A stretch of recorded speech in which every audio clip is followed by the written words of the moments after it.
welcome to Aiden Meets Interesting People, Warrnambool artist Jimmi Buscombe. Thanks for having me. This is exciting for you, isn't it? I'm excited to be considered interesting people, Well, especially as just a person. I make the decision. I should make the decision at the end. So I might change the name of the podcast to Aiden Meets Potentially Interesting People. That's good. And then at the end, I'll close it out with, okay, Jimmy, Nah. you are an interesting person. Yeah, no vibe there. No that's pressure good. to be interesting. Yeah. Yeah. Busy times for you. Last night, you were playing a gig last night. I was, yeah. Your talents expand beyond the paintbrush. Well, you haven't seen me play. I haven't. No, I haven't seen you play, but I have dug around a little bit. Yeah. Oh, yeah, okay. But so, what were you doing last night? Talk I was to me playing a gig at the Koroit Irish Festival Right. with a band that I'm in called Bluestone River Band, which is headed by Joe Gardner Okay. from Koroit. Lots of people will know. Oh, yeah. Okay. So No one- also local guy. No one will know Bluestone River Band because No. last night was our first gig. Oh, that was the first one. First gig, yeah. There you go. And it was successful. Well, we'll see if we've got another gig. I guess. Right. It was successful for me. I liked it. You liked like- it. yeah? Yeah. So what do you play? What's your? I play guitar Right. and sing backing vocals, usually in key. One hopes. Any key? Any key, yeah, usually in a key. I don't know what key it's going to be until I start singing. So No, it was fun. So it's me, Joe Gardner, Kobe Fletcher, and Derek Price. right. And did you practice for this thing? Like this was the We did. We the gig you were practiced. practicing for? Yeah, we practiced for a couple of months. They're all Joe Gardner's songs. We all sort of play various stringed instruments and sing backing vocals. Right. And we're going to try and recruit a drummer, So all original music as well. Yeah. potentially by the name of Henry Bird. But I guess Henry we'll see what he Bird. says, Henry Bird. Well, you're getting called out, Henry Bird. So Let's see if he says yes. sharpen up your drumsticks. Oh, then you puncture the skins, don't you, if you sharpen them? Blunten your drumsticks. All right. So who are the paper cranes? Oh, wow, you have done. You're an a-hole. It wasn't the paper cranes because we weren't that cool. We didn't have that or plural, so it was just paper cranes. Well, my question does say who is paper cranes? Yeah. That's better. Yeah. Okay. That's grammatically. That was a band that I was in Melbourne. So in Melbourne, I was full-time rock star. chef, and music was my sort of side thing that I loved doing. That was Yeah. my creative output. Yeah. And then we moved to Warrnambool, and I never picked up a guitar again until I had a sing with Tom Richardson at the start of COVID for a fundraiser. That's And right. Yeah, the fundraiser for sing Fiji along. and Bali, yeah. And from that, Joe Gardner, who's a mate of mine, said, "I'm going to start a band and you're going to play." You got talent scouted. Wow. I don't know. I think Joe had maybe just burnt all his other friends and had no one else to play with. No, it's not true. Joe's a lovely guy. Is that the Axl Rose of Koroit music? Like, he's just a new person every time. No, he's great. He's great. Right. So, but back to the paper cranes. Yeah, just Paper Crane. Right. Yep. I found 3 songs on Unearthed. Do you know how many bands there are called Paper Crane? There's hundreds of them. There But I wasn't, narrowed though. it down to When yours. I There's only one with Jimmi came Buscombe up in it. with Paper Crane, there was no other Paper Cranes. There was the Paper Planes. Right. They were the closest. I But found one in Canada, one in Japan. Yeah, One, everywhere now. Well, you're going back probably, I don't know, 15, 18 years. 15 years. I think you'd uploaded them in 2008 to Triple J Unearthed. There you go. I So reckon. what's that, 13 years ago? Yeah. Yeah. But they might not have been new songs then. No, that they might have been weren't. the birth of Triple J Unearthed, really. It wouldn't be much It older was, than that, would it? it was pretty much when it started, yeah. Yeah. We uploaded them and never looked at them again. No talent scouts came And out of no that one. one should Google Richard those Kingsmill songs. didn't ring you up or anything? And No, they did get played, actually. One song got played by Robbie Buck Oh, yeah? on Home and Hosed. Right. Was Why that Overflow? That I listened to it. That was my favourite one, Overflow. good. I like that one. Yeah, no, that wasn't. But It was it was soft white porcelain, which sounds like a euphemism, but it was actually. I actually don't know. It was about someone what it with was very about. pale skin. and the other one was called it wasn't yellow, it was Yarrow, yarrow. which is a herb. Ah. A herb that's used for fever. So Oh. the symbolism there being that I needed yarrow because this person gave me sweats. Right. You know. Oh, How okay. This poetic's person. Oh, that's very poetic. Where do you get it from? I might need I some. don't know. Yeah. My Jim- dad was a writer. Yeah. A writer of A writer. like a Wow, yeah, that sounds more romantic than what he was. A copywriter. He worked for an advertising agency. Great writer, though. That's Brilliant the same. writer. Perfect. Yeah. Very good. So I've got you onto Aiden Meets Interesting People because, again, like a lot of my guests, they're the sort of people that I meet in my day-to-day travels. We've met around. I never know where or how. No. But we have. And you sort of never really get time to sit down with people and ask them those questions that you want to ask. Yeah. So I made my own podcast, and now That's I great. force people to get out of their pajamas at 4:00 in the afternoon and sit down with me and do it. Information, Oh, is Aiden. it? Oh, well, I'll edit that out. No, that's fine. And my first question was, and this I've been mulling over this question for a little while. I want to talk to you about your famous wombat. People around the world know you because of the wombat. And I drive past a lot of your murals. I've driven past the one in Lismore You many having times. a go? Have I painted too many murals? Is that what you're saying? No. My question was, in your mind, I don't believe you think that wombat is that good. No, it's not. Right. So of all the murals that you've written up there that should be seen forever, and I was very happy today when I was listening to another podcast, Surf Coast Podcast with Jimmi Surf Coast Buscombe. Creatives, yeah. Surf Coast Creatives. And you openly admitted that the wombat was not your favourite piece of artwork. And it technically is not like an amazing thing. I think it's funny, yeah. I was trying to mull over how do I ask that question. Yeah, well, How did I go? That was pretty good. Was it offensive? No. No. I come from a good place. But the wombat, so the videos had 60 million views, That's which is ridiculous. Yeah.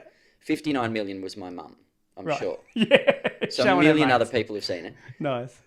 But that's nuts. And if I had have known when I went down to do it that 60 million people were going to watch it, Yeah. I would have spent more than 2 hours. Exactly. It was literally done. And the fact that it was going to then get clear coated with Oh. 480 years of protection. Yeah, that's that right. It was never going to disappear. Yeah. So no, it's not. It was never put up there with any sort of. It was put up there for a bit of fun. Yeah. You know. It's honestly one of the best stories. It's just so. It's a cracker. It is so, and then I'm not going to mull over it here because it's 59 million other people have already seen the story, right? Or 60 million, or 1,000,001 if your mum did really watch. Yeah, that's 59 million times. But yeah, that all came about because you were actually just practicing for your residency at Lindock. Well, no, not for the residency in Lindock. I No? was practicing for a piece for Warrnambool City Council. Ah, right. So Yes. I won the first Beers and Ideas. Yes. And did the Cockatoo mural in Ozone Walk. Mm-hmm. Next to Grizzly Adams, yeah. Yep. Yep. And from there, Warrnambool City Council approached me to do a temporary art piece. And it was April. And they said we want it in chalk. And I was like, yes. it's April, it's going to last a day and it'll be washed off. And right. they're like, no, it won't. I'm like, yes, it will. No, it won't. Yes, it will. No, it won't. So to prove to them it was going to wash off, I did the wombat. Not And knowing Phil Hoyer was ironically- around the corner. Yeah, ironically, it's Going, there 3 years later. And they're probably going, see, Yeah. told you so. Yeah. So it was a practice for the penguins and fox piece that I did out the back of Fishtails That's right. that has disappeared.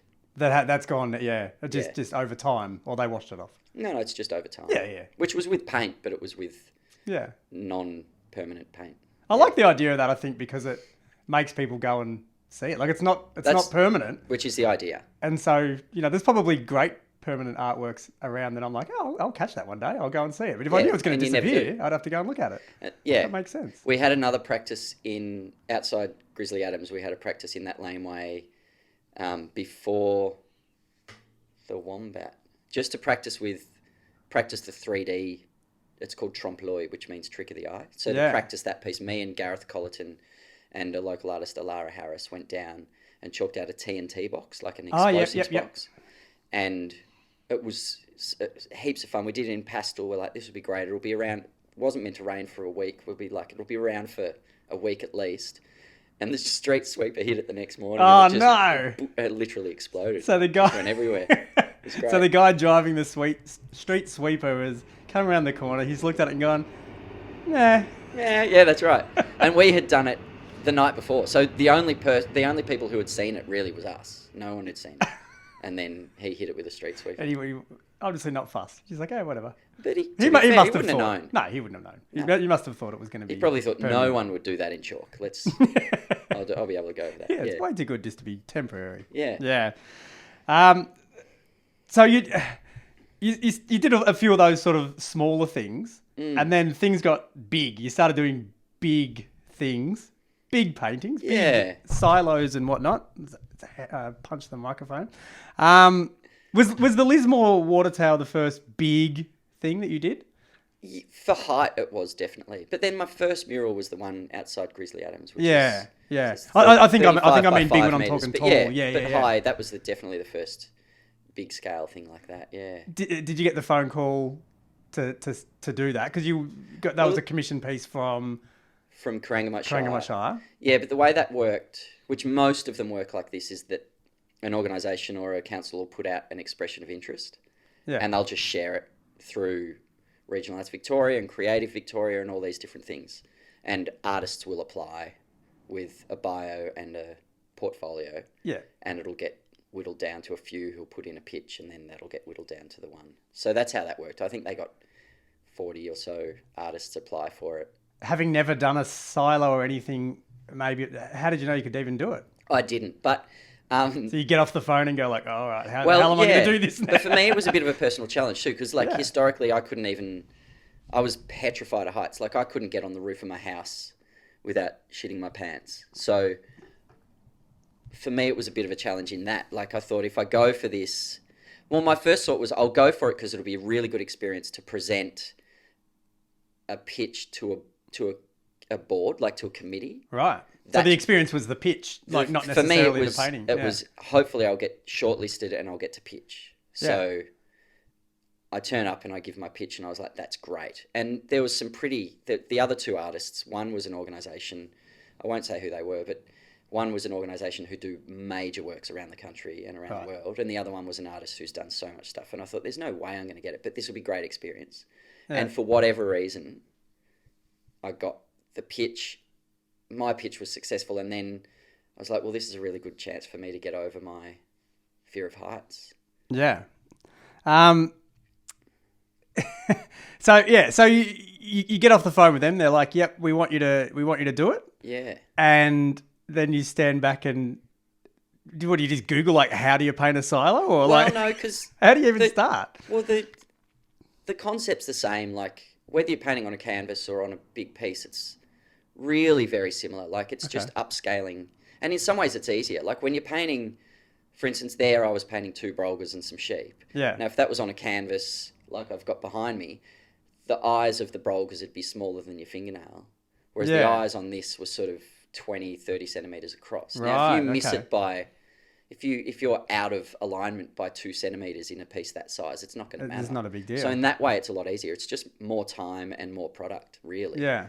The biggest challenge for me was the heights. Yeah. So getting the logistics of all that was insane. And I did lean on a few artists. Claire Foxton, who did the mural, the silo, the water tower out in West Warrnambool. Oh yeah.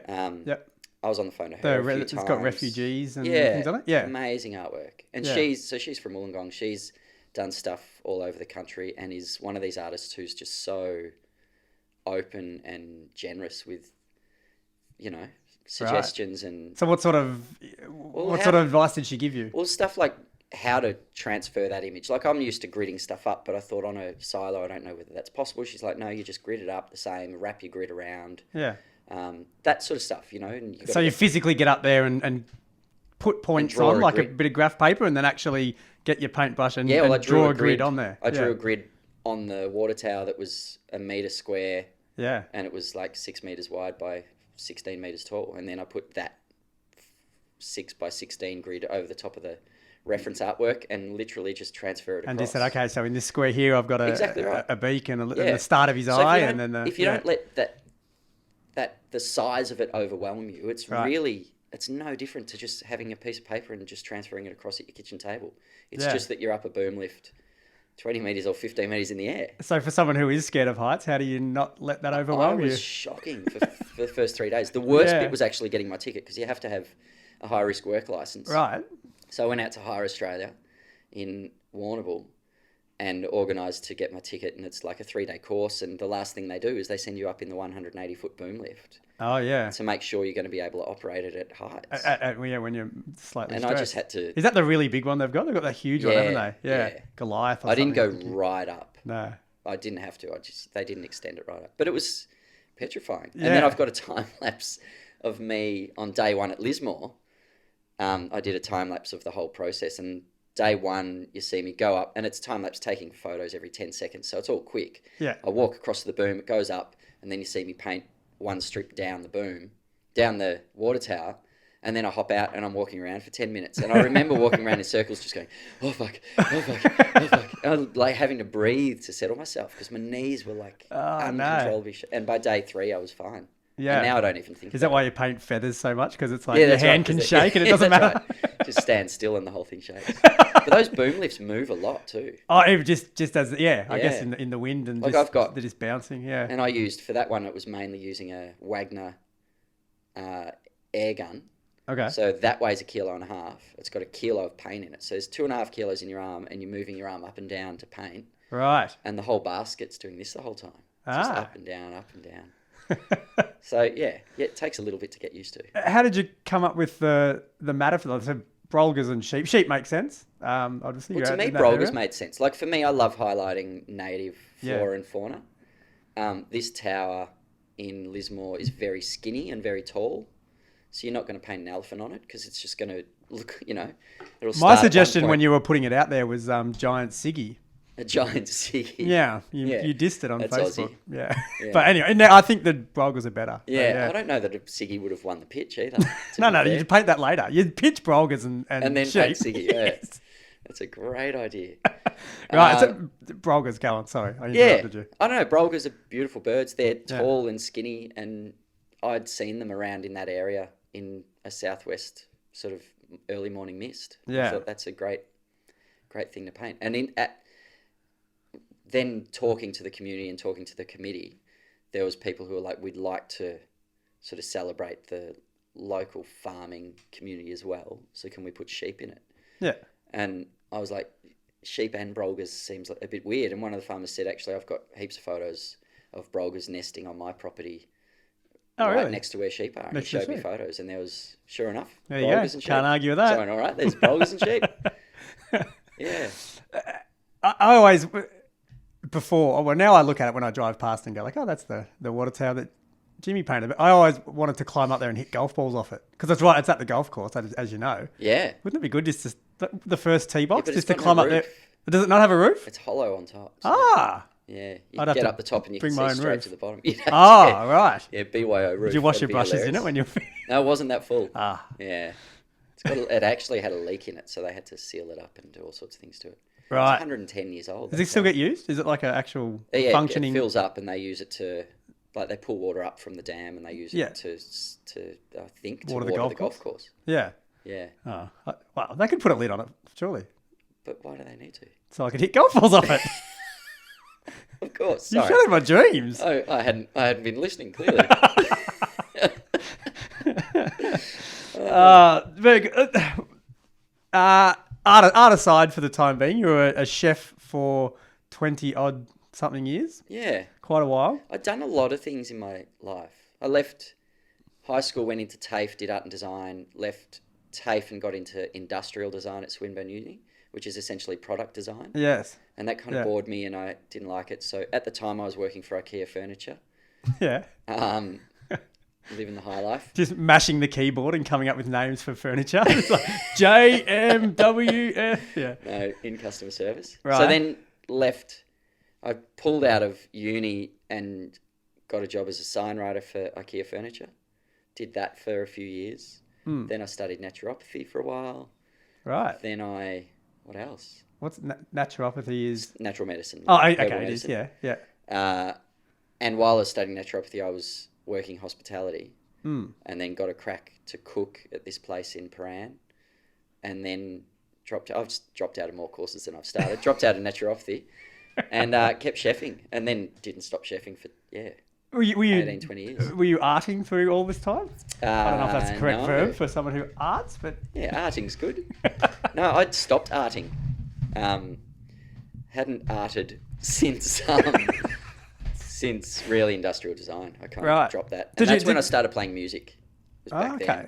then. What sort of art were you doing? So in high school, you must have been pretty decent at art. What sort of stuff were I you did doing? portraiture through high school. Like my year 12 thing was all portraiture. I did. Yeah. So, but not, I don't know. But never had something set up at home, like when you were Nah. working for, even you were doing design at IKEA Did or a whatever little you bit were of in. graphic design for a few people, but not really. Okay, just a little side hustle sort of Yeah, thing. yeah, Nothing creative for that. Yeah, Like golf shoe pamphlets and that sort of stuff. lovely. Yeah. Pool cleaning pamphlets. That's it, Yeah, Welcome to our ool. Notice there's no P in it. Please keep it that way. That sort of stuff, genius. Yeah. Clever. Right, so you just didn't touch art, and then you started chefing, and you would. And that became my creative output. So that with music really was what I put my effort into. So I was earning money as a chef and then spending it as a musician. Right. Yeah, trying to make it in inverted What else can you commas. play? You play guitar, obviously. Play guitar. My dad was a jazz drummer, so I grew up with music in the family. Yeah. He played Dixieland jazz. And so I started on drums, but I wouldn't call myself a drummer by any stretch. Oh, you're not taking Henry Bird's job? No, not at all. in the new band? No. He hasn't said yes yet. No. He might by the time this comes out. Hopefully. This takes me a while to get I'll out. let you know if he says no and we can just edit all that out. We'll just We put a just disclaimer beep. in at the start. Just beep over his name. Right. Somebody. Where were we? Music. I was just asking yeah. you. So it sounds like you spent so much time not being an artist. You've spent more time not being an artist in your life than you have been an artist. Well, really, I wasn't. Like, I was never an artist, though. Like, I was someone who was enjoyed it, studying art and right. Like art and design is that sort of subject at TAFE where you do a bit of everything: photography, printmaking, ceramics, Yeah, right. illustration, Yeah. la la la. But actually drawing stuff that you like doing. When did that start coming around? When I had a little girl, when I had a daughter. Yeah. So we drew a blackboard. We painted a blackboard on the steps. Stupid to do it on the steps of our 2-story house. But anyway, on the wall of the steps. Okay, yes. We had a 2-year-old, and I thought, there's a great place for a Yeah, they 2-year-old should to play there. stand and do some. And of course, she was 2. She didn't care. She Right. just. You should have painted one on the train line. That would have been. Yeah, that's right. Very clever. First dad, first time dad. Yeah. And I Probably started seen doing it on stuff. Pinterest or something cool. Yeah. You're like, that's cool. I started drawing stuff on the blackboard, like Coraline, a scene from Coraline, and a scene from Monsters Inc. and that sort of thing, just for fun. And I guess occasionally, like for a cousin, I drew my cousin's daughter as a portrait for her for a birthday, and someone asked me to draw their car, their Valiant, and I'd do the odd thing like that just for fun. Right. But really wasn't doing much.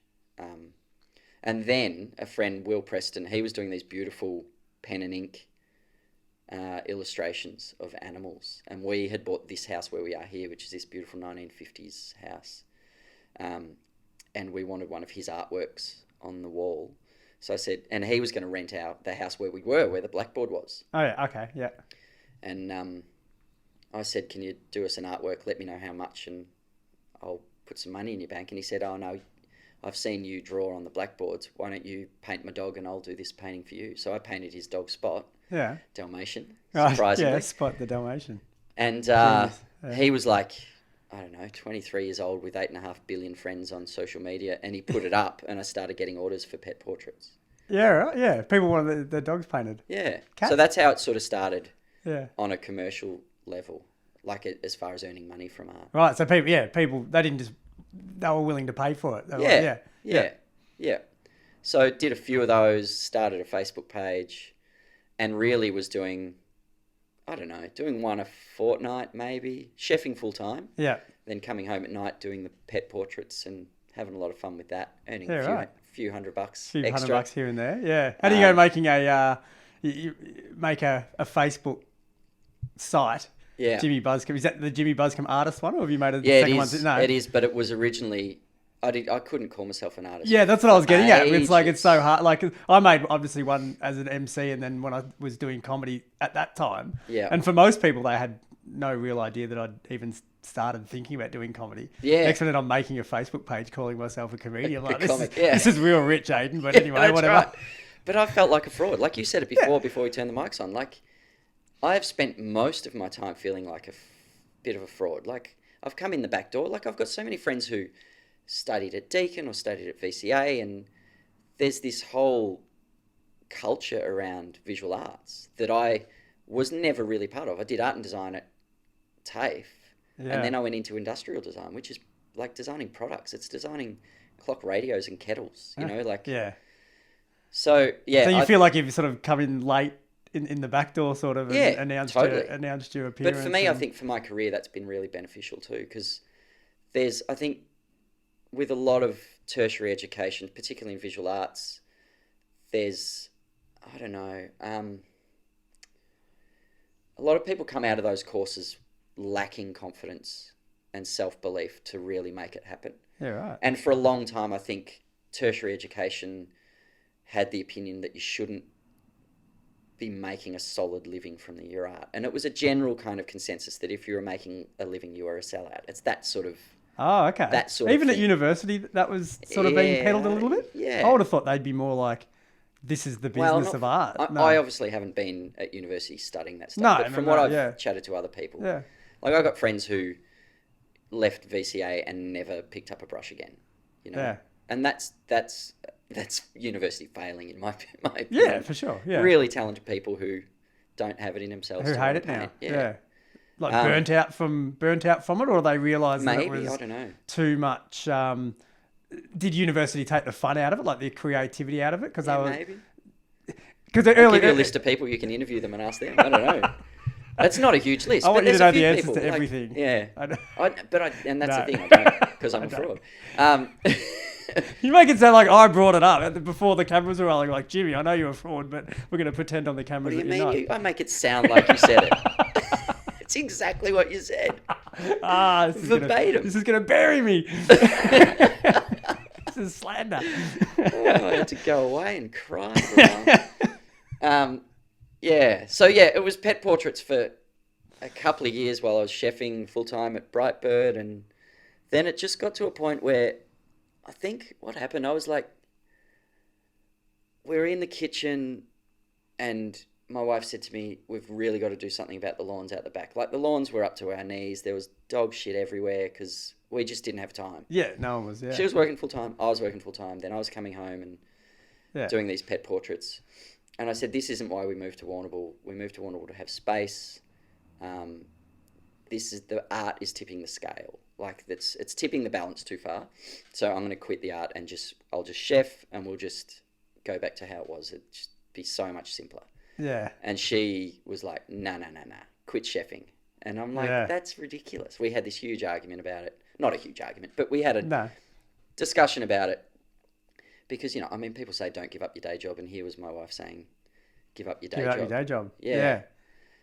Most people would fall back on here's the guaranteed money of chef. Yeah. Like, I'm going to get my money every week. Yeah. Whereas if I'm exactly an artist, right.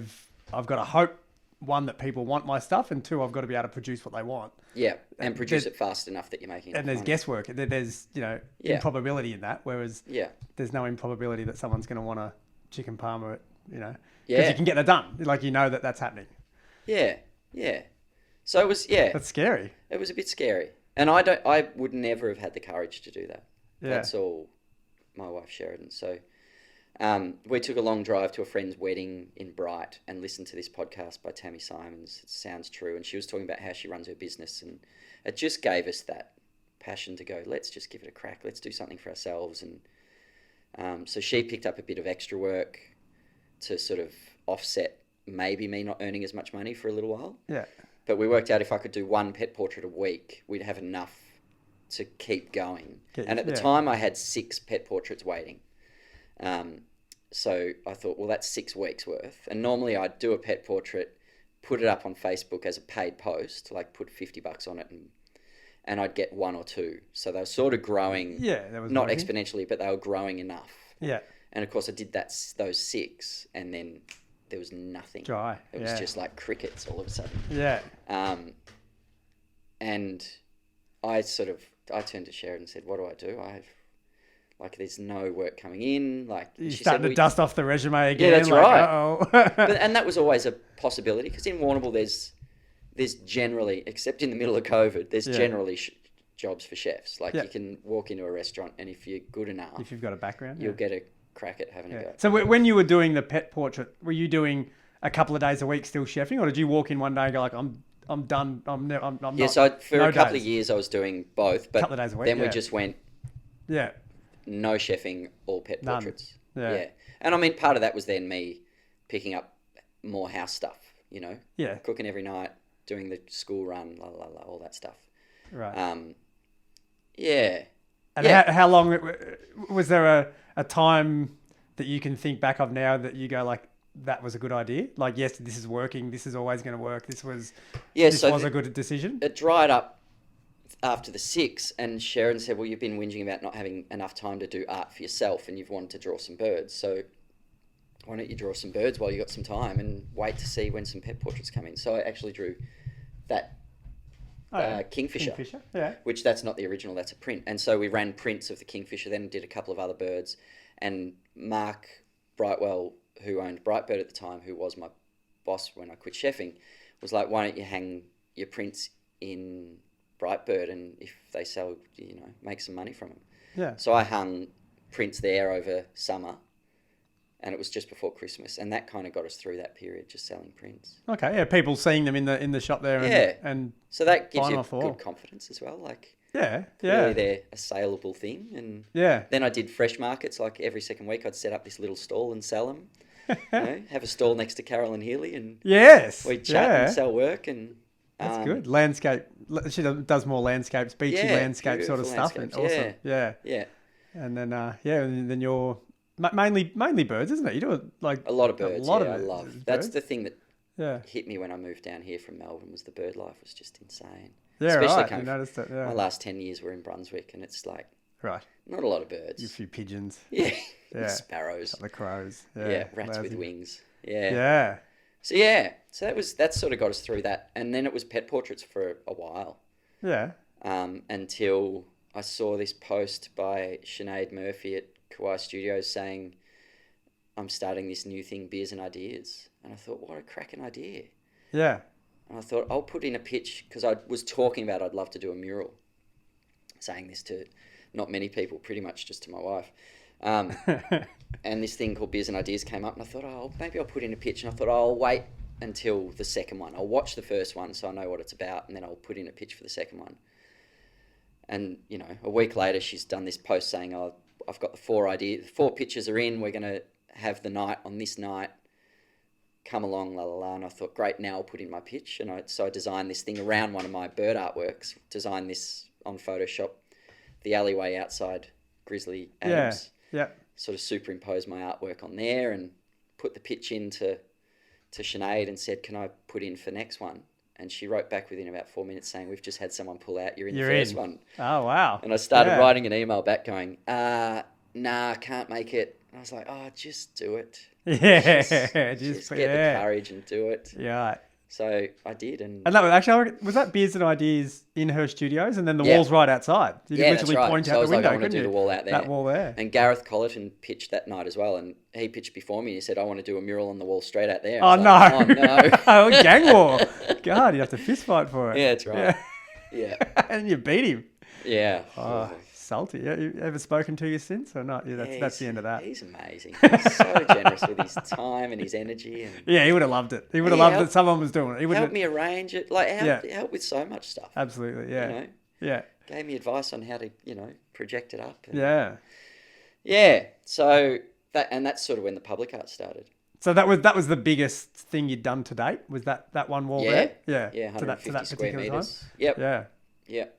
Amazing opportunity. And not a lot of money, but enough money to certainly cover expenses and enough money to warrant doing it. Like it was, what, $1,500 for 3 weeks, which coming from chefing, that's actually not bad. Like if you're going to earn $800 a week as a chef, and then someone's going to go, if you paint a mural for me, I'll give you $500 a week. No brainer. Yeah, out of the kitchen. Yeah. Let me not cook for 3 weeks. And I imagine the people walking past, there would have been a lot of enthusiasm for the project as well, and a lot of A lot of confidence in the feedback that they were giving you, whereas in the kitchen you're just largely on your And own. also personally, just having never done it before, to then at the end of 3 weeks have done a mural. Like the confidence boost from that was pretty phenomenal. And the support from other artists, like needing to find out stuff and just asking people, and people going, yeah, well, this is how you do it. This is what you do. Hire Australia turning up on day 2 going, I reckon you'll need a scissor lift. I'm like, oh, there's no budget for this thing. They're like, no. We're giving you a scissor lift for 3 weeks. There's no argument. Yeah, right. Just gave me a scissor lift for nothing. Yeah. It's crazy. That's awesome. Yeah, all from a good community project. So then those sort of mural things have become more and more popular. You did that one. Obviously, there's one, I'm not sure what that alleyway is next to the NAB Bank. That's the 1,000 birds. Yeah, Flight of 1,000 birds. Flight of 1,000 birds, yeah. It's never going to be 1,000 birds. It's a romantic name. Yeah. But I suddenly worked out, it was taking me I was getting one done a day. Right. And very quickly did the maths that, 3 solid years of birds. 3 solid years with not many days off. That's Sistine Chapel stuff, isn't it? That is not happening. There'll probably be, I'm going to keep painting it for years, I reckon. Like there'll be maybe 100, 200 They'll be birds. wheeling you out there in your, dying days. You got 7 more, Jimmy! Finish it! You promised us! Holding the last $200 from your salary, like I've already quitted that one. That's just on the cards now. All the extra work I've done will just be. So then the emu out here. There's the bees on the Simpson Street Bridge. Yeah, that did with Sinead Murphy. Yeah, how far and wide does where's your furthest painting? How far away is it? Either Werribee Zoo or Avoca. Yeah. At the moment, I think. Okay, like as a distance away from here. Yeah. What about actual prints? You sent them overseas? Oh yeah. Sent stuff to Sweden and UK and yeah. And like with the wombat story, I did interviews with radio in the UK and the US, and it appeared in some article in Mandarin in China. And really? Yeah. Crazy. I wonder how they describe Phil Hoy in Mandarin. Well, Sean Miller actually had it.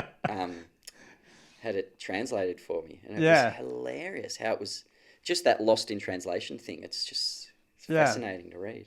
Yeah. Sean Miller's wife used to work at the same school I did in China.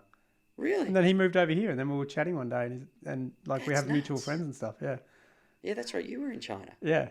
I've heard some of your jokes about being in China. Yeah. The story about I talk about. Saying the wrong thing. Yeah. That's 100% true. That story. It's a good gag 100%. Too. Yeah. I won't tell the people here. Yeah. That's right. That was funny. So what about you've got obviously a lot of city council work? Have places been ringing you to fly to Perth? We need you to do this. It's got to a point now where I'm Ben not... Cousins or something on the side of Are you sought after? Are people looking for you? Yeah, there's to enough go now places? that I haven't been chasing work for a while now. Right. So I'm doing one in King Lake later in the year. The Avoca Silo was one I was approached for. That I was approached as one of 3 artists to pitch for it. That's often how it's done. Yep. One off the coast of South Australia. I was meant to be going to Queensland, but it just sort of fell through with COVID and all the technicalities of that. So stuff's happening around. Yeah, people I've done a few things in Melbourne, and Christmas time I did a fairly big project in Geelong for Geelong City Council. More chalk artworks. And it's funny, I always say, so how'd you find out about me? And they always just go, Wombat. Yeah, the wombat, It always comes back to the wombat. The gift that keeps on giving. Which again is why it's one of the worst artworks I've ever done. It's not the thing you want to be known for. If business ever starts dying, you can always just hit share on that thing, and it'll just take off. Just get you through a couple of weeks, and then it's funny how that stuff comes back again. Actually, that reminds me. I was sitting at home one day and I don't know, trawling Reddit or something, and then it came up, and then you were commenting on it, and Phil Hoy had made a Reddit account, and I'm like, oh man, what a day to be alive. And then just for an hour or something, people are commenting on this thing, and then Phil and I are nothing if opportunistic, if not opportunistic. Yeah, got to jump on that stuff. So it does rear its head again. I remember someone when the video first, I think when it hit 1 million views, someone messaged me within the Warrnambool arts community. It was like, you make sure you double down on this. Yeah, Like, right. Make the most of it. yeah. Yeah. It's one of those opportunities. And it's true. You got to, I mean, as daggy as it is, and you've got to be the sort who are willing to have a laugh at yourself and go, For sure. you know, Yeah. yeah. Take it for what it is. Yeah. And that's how Werribee Zoo found out about me. That's how Lindock started work with me. And there's a lot that's come from it. And a lot of really good stuff. Yeah. Right. Have you got any artworks around here that people don't know that you did?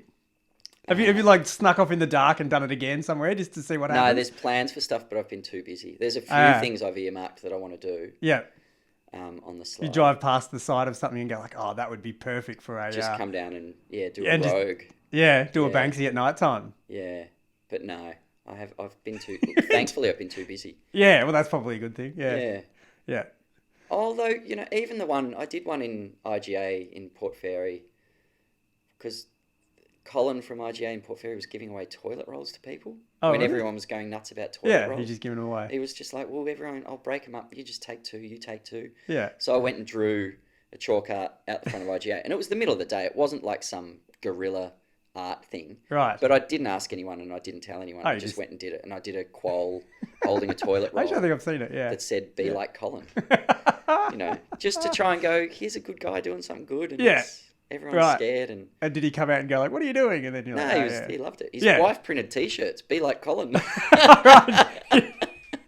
It's great. Yeah, she's doing her own wombat. She's just making the most of it. That's right. Yeah. Double down. Double down. It's not going to last long. That's great. Right. What you've just finished the Evoker silos. Have you got any other? I haven't actually finished it. Oh, you haven't finished that one yet. That's glow in the dark too. We've hit red tape with Evoker. Oh. Two different sorts of red tape. Oh God. So that's on hold for a little while. We'll see. Yeah. Okay. A little bit. How much more have you got to go before you finish? I've got about a day on the owl side. Yeah. And then I'm painting the other side of the silo. So I'm painting a brush-tailed phascogale, which is a little marsupial on the... Phascogale? Yeah, phascogale. I've never heard of a phascogale. It's like a little... It's not like a possum, but it's like a possum. It's a little marsupial. Native, I'm assuming. Yeah. With a huge brushy tail. And then it's in the Pyrenees. Okay. So if people saw it, they would just think it was a brush-tailed possum? The owl is the predator of the phascogale. So they're hiding on the other side of the silo. That's right. Yeah. Roadrunner style. The silo's 10 metres from train tracks. Okay. And it's 20 metres tall. So I'm up 20 metres in a boom lift. If the boom lift fell over, I would die, but also the boom would be across the train tracks. Oh, it's an active train line. Yeah. Yeah. They have a train every day, like a cargo train. Yeah. So we've got to get extra stuff ticked off for that. Oh, because it's on the other side. Yeah. Yeah. Right. Okay, so you'd head back up there in a little bit and finish that off. But it's getting wet now, so it might not be till sort of... Tell me about the glow in the dark part of it, because that's we're hoping that the owl side I'll finish because I've got a day left on the glow in the dark paint, so that should be finished this by end of June. I've got lights coming, so the idea is that there's this barking owl on a branch on a gum tree, sort of 16 meters tall, and behind it I'm painting in strontium paint, glow in the dark paint. I'm painting a starburst sky behind the owl. Yeah, and then we'll have two floodlights. It's like these banks of LEDs, 360 watt LEDs. So anyone who visits can hit a button and it'll floodlight the silo. Yeah. For 30 seconds, which will charge the glow in the dark paint, and then the lights will switch off and it'll all glow in the dark. That's pretty sick. Yeah. Has it been done before? Not on a silo, no. I've seen murals where there's like glow in the dark murals. Yeah. But not. I don't think it's been on the Australian Silo Art Trail yet. So that'll be fun.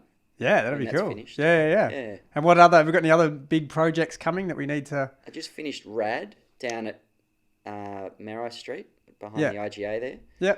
Did one. There's a project there that's happening, the Rad mural art project, public art project. So Fiona Clark, who's a local Gunditjmara artist who's living in Melbourne at the moment, she did one. Ricky Shembry has done one, a beautiful one. And then I've done a third one. They've got 5 panels that they want painted. Yeah, cool. So there's another 2 to go there. Couple of little private things. Just little ones, yeah. No major, nothing big. No, and nothing I'm happily huge. back at Lindock at the moment as well, doing 2 days a week, which hasn't happened since before COVID. Yeah. Started there last week again. So that's like 12 hours a week, go and hang out with the residents, paint some pictures, and Do they get involved? Do they sort of yeah. get brushes and do bits and pieces, or they just sort of sit There's and watch? one lady who's helped me paint a fair bit. Yeah. Lynette Bruce. She's helped on a few murals, and Cool. we actually painted one of her artworks. We painted on a wall there as well. Oh, okay. So Teamed up with her granddaughter and me, and put it on there. put it on a wall. Oh, how cool. That's pretty nice. Yeah. That's such a great project. It's amazing. Yeah. And some of them are quirky, funny things. Like I painted a self-portrait there of me painting a mural. And Yeah.